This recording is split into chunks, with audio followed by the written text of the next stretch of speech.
સરકારની નાક નીચે જ બાળમજૂરી, ધ્રાંગધ્રામાં બસ સ્ટેશન બાળકનો સફાઈ કરતો વિડીયો વાયરલ। દેશનું ભવિષ્ય ગણાતા બાળકોની સુરક્ષા માટે કાયદામાં ખાસ જોગવાઈ કરાઈ છે। ત્યારે બાળકો દેશનું ભવિષ્ય હોવાની સુફિયાણી વાતો વચ્ચે ધ્રાંગધ્રા શહેરમાં બસ સ્ટેન્ડમાં નાના બાળકો પાસે બસ સ્ટેન્ડની સફાઈ કરાવતા હોય તેવો વિડીયો સોશિયલ મીડિયામાં વાયરલ થયો છે। ધ્રાંગધ્રા શહેરના મુખ્ય બસ સ્ટેન્ડના નાના બાળકો પાસે બસ સ્ટેન્ડની સફાઈ કરાવતા હોય તેવો વિડીયો સોશિયલ મીડિયામાં વાયરલ થતાં ચકચાર મચી જવા પામી છે। જોકે વાયરલ વિડીયો કેટલો જૂનો છે તે અંગે કોઈ પુષ્ટિ થવા પામી ન હતી। વાયરલ વિડીયોમાં જણાવ્યા મુજબ ધ્રાંગધ્રા બસ સ્ટેન્ડના પ્રટાંગણમાં એક અંદાજે 8 થી 9 વર્ષનો બાળક હાથમાં ઝાડુ લઈ બસ સ્ટેન્ડની સફાઈ કરતો તેમજ કચરા પેટીમાંથી કચરાનો નિકાલ કરતો નજરે પડી રહ્યો છે। તેમજ બસ સ્ટેન્ડમાં ઊભા રહેવા મુસાફરો બિંદાસ આ બાળકને સફાઈ કરતા મુખ પ્રેક્ષક બની જોતા જણાવ્યા હતા।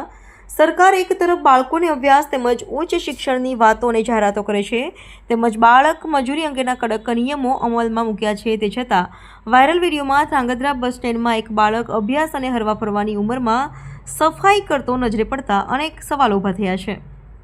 જ્યારે બસ સ્ટેન્ડમાં સફાઈ કરતા બાળકને રમવાની ઉંમરમાં કોણ સફાઈ કરાવી રહ્યું છે સહિત અનેક સવાલો અંગે ચર્ચાઓએ જોર પકડ્યું છે। જ્યારે આ અંગે ધ્રાંગધ્રા એસટી ડેપોના ટેલિફોનિક સંપર્ક કરતા તેઓનો ફોન સ્વિચ ઓફ આવ્યો હતો।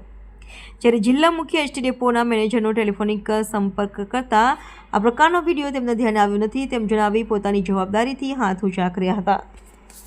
TV18 news Dhrangadhra.